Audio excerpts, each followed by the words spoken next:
Sasho sangena thina singalala endleleni nazi indaba ze1KZN TV ehamba phambili namuhla.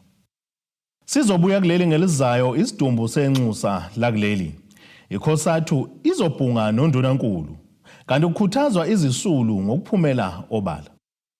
Nina bakambombo oshomnyama indaba zethu ze1KZN TV nifundele uphilano kaCebekhulu. Sanibonani. Iphini kaNgqongqoshe Omnyango Wezobudlelwane Namazwe Omhlaba Alvin Botes uthi ukuhlola kwesidumbu sikaNathi Mthethwa obeyinxusela kuleli kwelaseFrance cishe kuzophothulwa ke ngesonto. Isidumbu sakhe kulindelwe ke sibuyisele eNingizimu Afrika ngesonto ke elizayo. uBotes ukusho lokho ngesikhathi ke ekhuluma nabezindaba ngemuva kuba kade ke behambela umndeni wakaMthethwa ukuyobhonga emswaneni namuhla. Iphini likaNgqongqoshe Wezobudlelwane Bamazwe Ngamazwe kuleli uAvils Botes uhambele ke umndeni walowo wabeke ngungqongqoshe wamaphoyisa kuleli uNathi Mthethwa kwesakaMthethwa enyakatho nesifundazwe KwaZulu-Natal. uBotes ubehambisana nobuholi benhlangano kaKhongolose ngokwesigaba zawo ngokwehlukana kusukela kokupholi besifunda obesifundazwe kanjalo nobazwe lonke. uBotes uthi ke njengoba behlangene nomndeni wakwaMthethwa bahambele ngokuthunywa komengameli kanye nengqongqoshe wakuleli uRonald Lamola. uBotes uthi ke ukuhlola kwesidumbu sikaMthethwa kuzophuthulwa ngesonto nakuyilapho ke umbiko wophenyo bezokwazi ukuthi bawuthole ngalo isonto.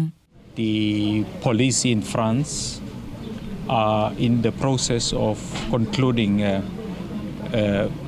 their investigative processes which ultimately will be concluded through the post-mortem report and thereafter the process of ensuring that Ambassador Nathi Mthethwa comes home to South Africa will be expedited. We are looking at a period that over the next 10 days or within that process will be concluded. uBotes ebuzwa ngokubengaba imbangela yokushona kaMthethwa uthi ke angeke baqagule kodwa ke okwabo ukuthi balinde umbiko wophenyo okuzokwenziwa eFrance nokuyiwona ke ozocacisa ngokwenzeka. We don't subscribe to any narrative. What we know and subscribe to is the fact that one of the finest sons of Africa have passed on. So we cannot confirm any report that has been circulated in the Fourth Estate. We appeal to the media to await the preliminary outcomes on Sunday from the French authorities. Umndeni uthi njengoba ke usalinda umbiko wophenyo okwamanje isemningi imibuzo abanayo ngokushona kukamfowabo bakholelwa ukuthi ke uphenyo ilona ke lizobanika zonke iziphendulo abanazo njengamanje. Imibuzo izolokhu iminingi, imibuzo iqala eqaleni izifike ekugcineni okusho ukuthi icover ukuthi ngithi amaphoyisa iwona azosinikeza ukuthi ngoba nathi lokho besingakwazi kodwa sikuzwe kini nina beindaba ukuthi ifone itholakala kwenye indawo yena utholakala kwenye indawo sifisa ukwazi njengomndeni. Umthethwa uzokhunjulwa ngemisebenzi yakhe emihla yenzele iqembu likaKhongolose nomphakathi wonkana. Leli qembu lithi ke lilahlekelwe kakhulu ngokushona kwakhe njengoba ke ubeyingcitha buchopho. uNyambose ushiye njengoKhongolose njengabantu base South Africa ngesikhathi esikhulu kakhulu lapho bekufuneka khona hayi nje ijubane hayi nje amandla kodwa kufuneka nengqondo nokuhlaziya ukuthi kulesimo siphuma kanjani kuso. Ngeminyaka yama 1980s uComrade uNathi ingxenye Operation Vula engaphansi kaMac Maharaj noSiphiwe Nyanda ngathi futhi sesebenza naye la eSouthern Natal wayengomunye wabantu abakuma self defense unit ukudefenda imiphakathi yethu so somkhumbula. This is a great loss because this is the next generation that we are looking up to. It's a great loss for the party, but for the country as well, because he was serving the country. Stabeni ze1KZN TV kusamgeliswe Ngqulunga ngikwesakaMthethwa. Umfelandawonye unyona zabasebenzi ikhosati nomhlangano noNdunankulu uThamsanqa Ntuli waKwaZulu Natal ukuzobhunga ngekhala esivezeke ngaphambilini kodwa kazange aphendula kanti ke kulindelwe noNdunankulu atshelwe umfelandawonye ngophenyo oluthinta ithenda yohlelo lokuphakela kwezingane ezikoleni zikahulumeni. Unobhala wekhosati uEdwin Mkhize uveze lokho ekhuluma ke kwingxoxo ekhethekile nezikole bezindaba eThekwini. Kulo mhlangano ikhosati ithi ifuna uNdunankulu wesifundazwe kwaZulu Natal abacacisele ngokuthi selihambe lwafika phe uphenyo oluthinta ithenda yokuphakelwa kwabafundi esikoleni okwasolakala ukuthi umsebenzi unokwe abasondelene noNgqongqoshe uSipho Hlomoka ukuthi asinikeze i-update report noma i-progress report kulento ekuthiwa i-nutrition program akade ethe uya-investigator. Aphinde futhi asinikeze i-progress report kulento kade ethi iya-investigatwa i-office lika-Premier lokuthi u-DG office le-Premier wa-resigna. Wase yasho ukuthi uresign under duress or because she's claiming she was victimized ngenxa ukuthi wasuke wakhuluma ngezinto ayibuka as i-maladministration kwi-program ye-youth fund. So sithe sicela lezo zinto lezo nje mase simitha sikhulume ngazo.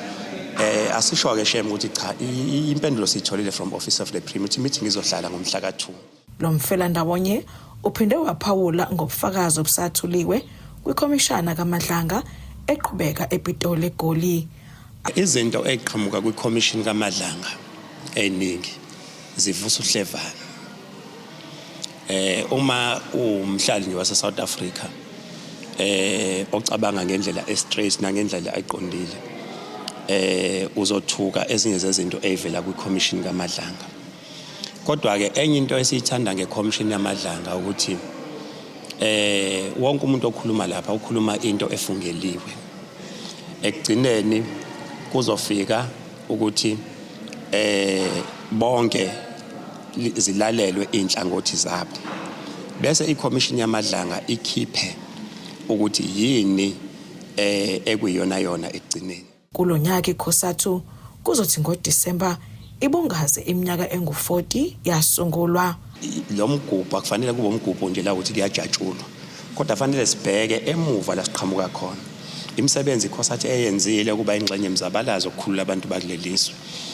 Sibheke ukuthi iziphi izinto esingayixoxa share ama experience ezenze ukuthi ikhosati ibe strong federation ibe strong organization leyona nethenjwa abasebenzi. Bese sibheke ukuthi ukuthi mhlambe khona abasebenzi abangasasithembi kahle konakale kuphi and sizilungisa kanjani lezo zinto kuyaphambili. Sitheke thina lo mgubho ka40 years sizosebenzisa ukuthi sivuvuzele futhi ispirit somzabalazo kubantu lapha phansi nasemphakathini. Ngotebogo Sibisi wezindaba ze1 KZN TV uChannel 261 ngiseThekwini. Abesifazana abayizisulu zokuhlukunyezwa ngodlame lwasemndenini banxusa ukuba abanye abahlukunyezwayo basheshe baphumele obala ukuze bathole usizo.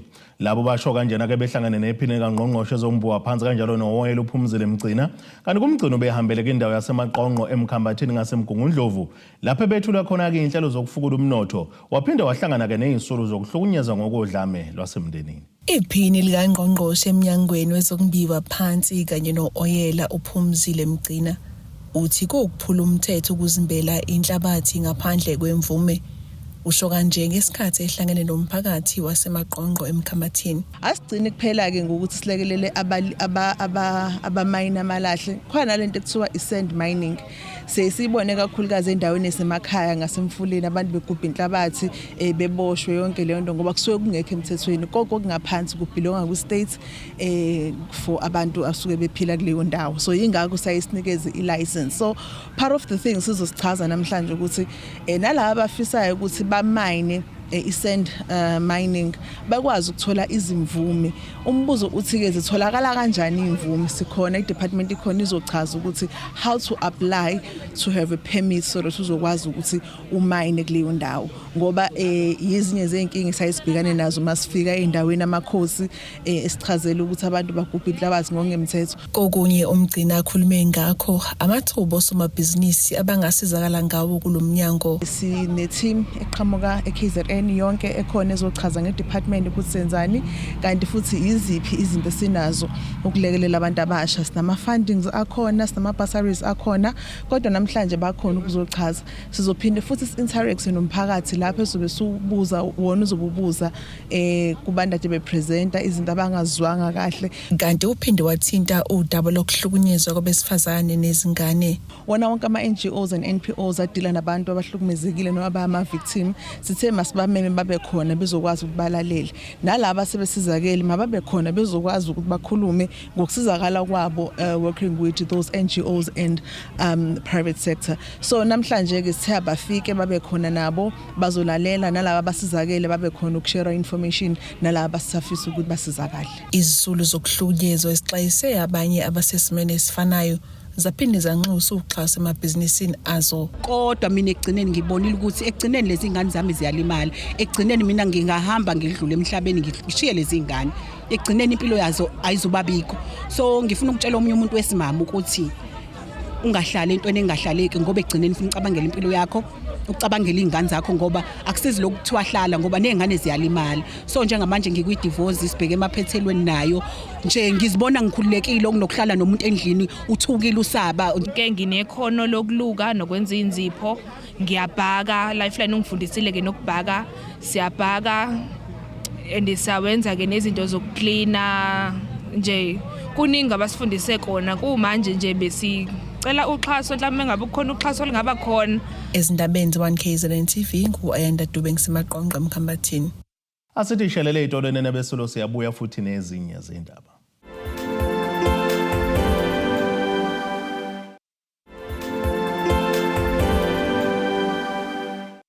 Asibonge siphinde sinamukele futhi kwindaba zethu ze1KZN TV. Nazo ke zona indaba esithi izo ezihamba phambili namuhla. Sizobuya kuleli ngelizayo isidumbu senxusa la kuleli. ICOSATU izobhunga noNdunankulu kanti ukukhuthazwa izisulu ngokuphumela obala. Lusezandleni zamaphoyisa udaba lwesidumbu sikaSibonelo Ncama esangalandwa ngumndeni wakhe emakhazeni kahulumeni kwathola ukuthi sesicwiyiwe. Umndeni kaMufo ozinze endaweni yaseNgolweni ogwini oseningizimu nesifundazwe KwaZulu-Natal uthi kufuna impendulo emva kokuthi indodana yabo yazilengisa bayilande emakhazeni aseHarding bathola ukuthi sisikwe udebe lomlomo. Ukhala ngokuthi ingane yakhe yafa kabili unina webhungu elalandwa emakhazeni selicwiyiwe. Sibonelo kahle umfana bephi ngaphilo wami edlekiza kusho singahamba isibhedlela bewa11 lonyaka efitha aphathi ikhanda bedla amaphilisi okufitha namaphilisi engqondo kusho ukuthi wathi uye toilet hayi ngakala isikhathi ukuthi akabuyi ngathi hayi ake ngiphume ngihambe lapho kujahika uphaswana na toilet ngaya e-toilet mangifika e-toilet sibonelo lutho wabuya umqondo uthi ake ngiphinde endlini yakhe le avesa ahlala kuyona ngaso lapho ngadudula isicapha yabo ngasidudula yabo ngahlehla ngasihaba savuleka mengithi ngefoni ucimile ugesi uzilengisile ngentambo nje eyinkulu sesefohlwe embedeni. Umndeni kaMufi uthi abayizwa leyo ukuthi isidumbu sadliwa amagundane. Mase sile kombheka bese sithi siyavula bamvula awuyena lo Sibonelo bese ngithi mina ake nimqaqela ayibo wema yonke lo ayikho amazinga la ahleli ngaphandle wonke lapho ngakhuza umhlona ngathi eyami ingane ayifika nginjeni eyami ingane ithathwe imoto amakhazi clean mase nje angisamazi udokotela kuthiwa wathi ingane idliwa amagundane ngase ngibuza ukuthi imagundane avelaphi emakhazeni njengoba nje kuqalwa ngalengane ukuthi idliwa amagundane kwabe sekuthiwa ke ilokuze yena lo mfana waqondana nendawo ewusinki idrain yamanzi ngasi kanjani laba babelala zonke lesikhathi zidumbu bangaze baqondane nale ndawo elokuzamanzi athi umphathi akazi waveza inxakanxaka amaphepha ke Uthintwa umnyango wezempilo kuze kwashaya isikhathi sokuya emoyeni ungakabuyeli kuthina. Kanti okhulumela amaphoyisa kwaZulu Natal uthi amaphoyisa aseHarding ngaphezulu kwalo lolu daba. Police in Harding are investigating a case of violation of a corpse following an incident in which a corpse which was taken to the mortuary with no injuries from Izingoleni was allegedly found with what looked like an injury to the mouth when it was collected. Ntando yenkosi Dlamini ezindabeni ze1 KZN TV. Ngibika ngisezingolweni. Njengoba umhlaba wonke ubungazwe usuku lasebekhulile isagugu esineminyaka engama-79 uNtombi Lezizungu wasendaweni yaseNgcucweni eMzinyathi sinxuswa ngoba komsamaro yolungileyo njengoba ihlalele uvaneno ngempilo yaso ngenxa yesimo sendle ehlala kuyona esingesihle. Lesi sagugu asithi ke sesilinde ke iminyaka ecishe balelwa kwemhlanu kuba sakhele indlu esabekade sethenjiswa yona kodwa kuze kube namanje akaze kwenzeke lokhu. Njengoba umhlaba wonke ugubha usuku lokubungaza izagugu owesifazane osekhulile ulandise iziko lezindaba ngomzima abhekene nabo ngenxa yokungabi sesimeni kwendlu ahlala kuyo. Le ntombi endala ihlengezela izinyembezi uma ke ichaza ngalesimo. Mntanami ngikubhlungu enhlizweni ngiyakhala hlala kufika inyembezi zenyama ngane yami. Ngikhale futhi usize ngithi kodwa Nkosi yami kusho ukuthi ngikoze ngihambe emhlabeni kunje lezi ngane zisale zibe yini kusale kube ikhaya kanjani makunjena kadabula ngane yami ngenza yonke into ngoba cha bake babuke bashiye kanjalo kodwa futhi bangenzi lutho ngathi kuzonziwa uyabona uzoyethemba futhi khona usizozonziwa. Ibhlungu inhliziyo yami ngane yami ngeke ngalala ebusuku naba bayazi ngithatha sengivuthulo sheka ngibabeke ngithi ngiyabhanda kufika imvula ibhidlize mntana namandla asekho senganala kukhathele zakuvumi ngenzekani akuvumi sisi akuvumi nje ngilokhu nje nemlenze konke ngithi kodwa Nkosi yami ngizizwe Thixo wami kunethe imvula inethe mntana sinethe nezingane sibe yinqaba ngathi ungaphuma uhamba ubone futhi kodwa umuntu uzothi labantu asebecelele ekhaya bayapi bazonzana.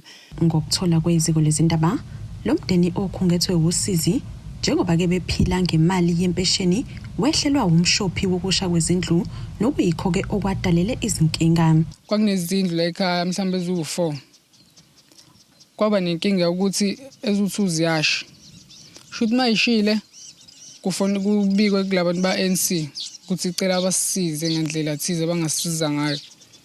Hayi basize basishayela isiza lesi gcine ngalunganga. Nakho-ke sekunjena sekuyadibhika manje isigubhu sagesi ngalesi ngenwa amanzi nje kuyaqhuma iy'ntambo zalenga endlini ugogo akalala makunethe nje la endlini. Gogo usewalimazwa nawukuthi njengoba engekho right nje nasekhanda usewalimazwa nawukuthi kwadibhika amagabade lele amlimaza ekhanda kwawukuthi nje usenenkinga ugogo. Shuthi mase kubuyelwa kubona ukuthi ayibona agcina nishaya isiza la cela nibuke nizosisiza hayi kube ukuthi silibe sithenjisiwe nje kanjalo kuze kube manje. Lesi sagugu sinxuse noma ubani ongaba nosizo. Bangithole nje umpheme ngane yami ebengufisa nje kakhulukazi ngiyakubona ke izinto eziningi zomhlaba ngoba ziningi kodwa bengifisa nje umpheme ukuthi ngithole umpheme ngazi ukuthi nami ngothi noba ngiphume uphume ngilana ngihlele nengane zami la ngoba manje lento yamahloni ingane yami ungazi ukuthi wenze njani ungazi ukuthi uzenze njani. Bengifisa into nje engahlala kuyona nje noma ukuthi akhiwe nje ngomphemani uyabona ngihlale khona.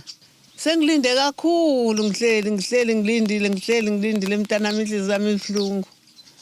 Bake bafika babuka kanje bande hawu ngoba lethi singawanana nawe nje uzenze njani. Imizamo yokuthola ukuphawula kwekhansela lendawo yephunzile ezindabeni ze1 KZN TV kube kuNtombi khona Mvubu eThekwini. Basene betetelana ongoti bemkhakha eyahlukene yemisebenzi bechazela kabafundi beyikole ezingaphansi komasipala seMdoni ngemisebenzi abayenzayo. Ngalombukiso wemkhakha eyahlukahlukene career exhibition nobuhlelo kenkosi uMthokozi Sicele bekuhloseke ngakugqugquzela abafundi ukuthi benze izinqumo eziphusile uma ngabe sebekhetha imkhakha yezemfundo. Ukhuthazo yabafundi basesizweni sakwaCele ngaphansi komasipala woMdoni ukuthi bangene bagamanxe kwimkhakha eyahlukene. Namhlanje kusuku nje olukhulu lokuzogqugquzela izingane zaka grade 9 ukuthi zikwazi ukuthi mase ichuza izifundo ngonyaka olandelayo zikwazi ukuthuza ngendlela ekahle nezokwazi ukuthi izisela ifuna ukuthi ziye khona ngoba esike sikubone kakhulu izingane zikeyichuza izifundo zikuthuza kwesinye isikhathi zithuza ngomngane umuntu angazange azayinikeza isikhathi sokuthi ahlale phansi acabanga ukuthi lento afuna ukuyenza iyona ngempela yini so kuhlelo nje lokulekelela abazali nothisha nesizwe kuthenini izingane mayichuza izifundo faze izifundo sifunda izifundo la izokwazi khona ukuthi zithola amathuba amahle emsebenzi zenze izinto lezi ezifisayo ngoba mningi imkhakha ekhona ehlukene ekuphileni so manje basiphila nje wonke umuntu unento adalelwe yona so kubalekile ukuthi sisheshe zibone semanje ukuthi zona zifuna ukubheka ngakuphi mekuthiwa mhlambe ziqede isikole. Inkosi yesizwe ithi yize amasiko ebalulekile nemfundo ngokunjalo nayo ibalulekile. Kuyahambisana kukonke namasiko siyawaqhakambisa kakhulu kunezikhathi ngoba siyakwenza nokwamasiko esesikwenzile futhi esikhathini esidlule kodwa manje sesigxile kakhulu kulenyanga kulokhu kokuqhakambisa imfundo ngoba ngokuqhakambisa imfundo sifuna ukwakha lesi sizwe lesi mesibambe laba abasebancane bona bazokwazi ukuthi basakhele isizwe mesiyeke bona ngoba abangaphezulu kwabo nabangaphambi kwabo sekunzima ukukhuluma nabo sebeqedile izikole noma sebesemavasithi labo suke besebekhona kodwa laba abasekuleminyaka le kulolo ukuthi kukhulumeke nabo basakwazi ukulalela benze lento abesuke betshelwa yona. So ingakho nje sithi asike siqale kubona njalo unyaka nonyaka siloko sigqugquzela bona ukuze bakhule lento ingaphakathi kubona bazi ukuthi mabeqede esikoleni fanele babe yini. Usomlomo womasipala woMdoni uthi nabo banazo izinhlelo zokulekelela abafundi. Indlela esinazo ke nje zokulekelela abafundi okushuthi ke imfundo thina siwumasipala sihlukanisa indlela eziningi. One, sinabanawo ikhala la khona esithi ama internship lesuke khona sidedela laba asebefundile ukuthi bakwazi ukuthi bathole iexperience ngaphakathi kamasipala. Siphinde futhi sibe nayo into ethi sinxenxe eminye iminyango ukuthi mhlambe mayine ikhala zeplumbing sibe sesisosa abafundi emawadini kubona bonke ukuze bakwazi ukuthi basizakala. Okugcina kuba yikona ukuthi kulabo asebeqedile umatikuletsheni aba-applyile futhi sibe sesibalekelela ngemali ye-registration. Kanti abafundi balujabulele kakhulu lolu hlelo. Siyalijabulela ngoba lizokwazi ukuthi lisize sikwazi ukukhetha imkhakha esithandayo kuya kuyona nama choices azoba maningi kuzoba lula futhi ukukhetha izifundo ngonyaka ozayo. I-farming because inemkhakha eminingi ehlukene futhi iyathandeka ngoba isebenza ngemvelo ngemvelo. Ntando yenkosi Dlamini ezindabeni ze1KZN TV. Ngibika ngisemzinto. Asiphinde sithi shelele itolo nenabesilo siyabuya nezinye zindaba.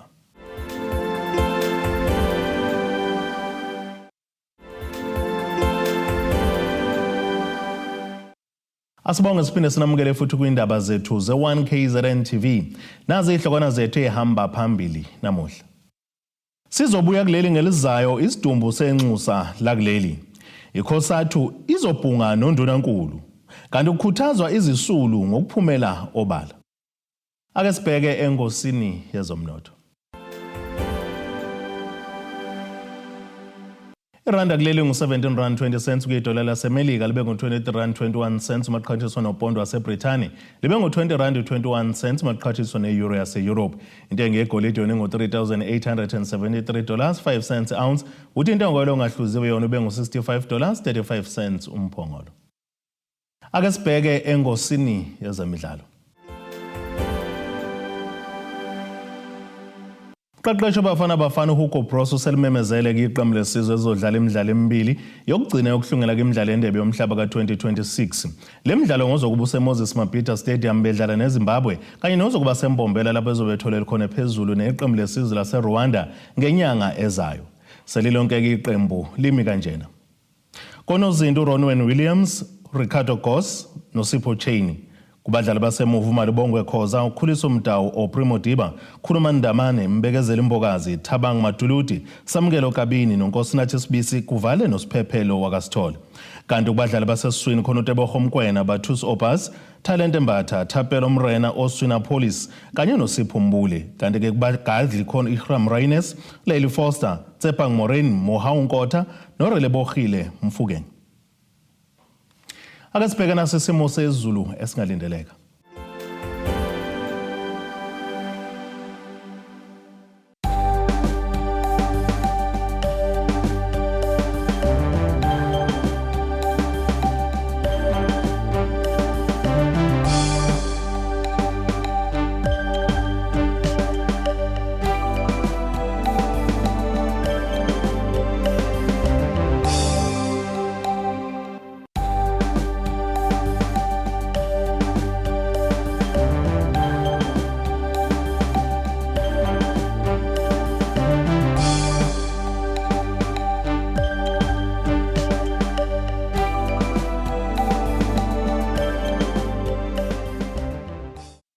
Nene bomlilo othatha oshubuhangwangwa washisa ikhotha zasedlebe kokosha neyisemabedlane.